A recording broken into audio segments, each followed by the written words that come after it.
सत्य का पवित्र शास्त्र दिसंबर दिनांक 26।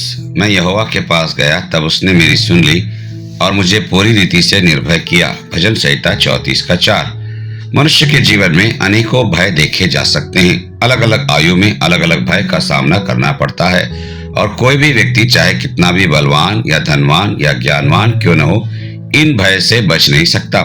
मानसिक रोगों के चिकित्सक जो मनुष्य के मस्तिष्क की चिकित्सा करते हैं, वे बताते हैं कि मनुष्य के मन में लगभग 250 प्रकार के भय होते हैं। इनमें सबसे भयानक भय मृत्यु का भय है, जिससे हर एक मनुष्य अत्यंत ही भयभीत होता जाता है और मृत्यु की घड़ी जब निकट आती है तब मनुष्य भय के मारे अपने होश खो बैठता है।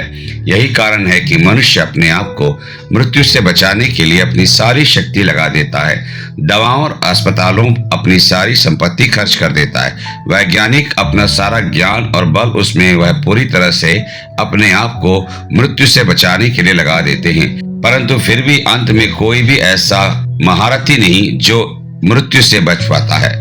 बाइबल पवित्र शास्त्र में राजा सुलेमान, जो अत्यंत ज्ञानी मनुष्य था, वह ऐसा कहता है कि ऐसा कोई मनुष्य नहीं जिसका वश प्राण पर चले कि वह उसे निकलते समय रोक ले, और न कोई मृत्यु के दिन पर अधिकारी होता है, और न उसे लड़ाई से छुट्टी मिल सकती है, और न दुष्ट लोग अपनी दुष्टता के कारण बच सकते हैं। सबोपदेशक 8 का 8।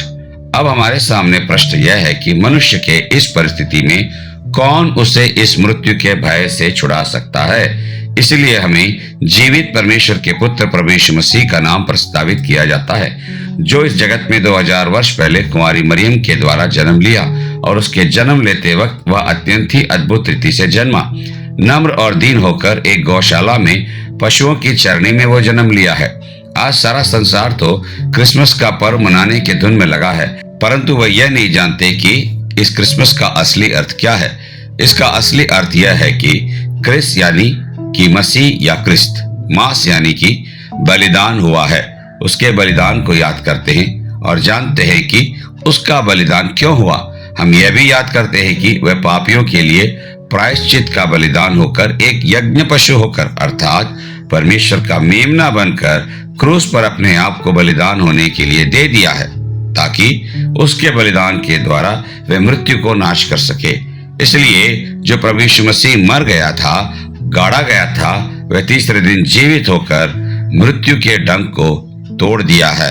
1 कुरिन्थियों 15 अध्याय का 54 से 57 तक कहता है, ताकि वचन जो लिखा हुआ है पूरा हो जाए कि जय ने मृत्यु को निगल लिया है। हे मृत्यु, तेरी जय कहाँ रही? हे मृत्यु, तेरा डंक कहाँ रहा? मृत्यु का डंक पाप है और पाप का बल व्यवस्था है, परंतु परमेश्वर का धन्यवाद हो जो हमारे प्रभु यीशु मसीह के द्वारा हमें जयवंत करता है।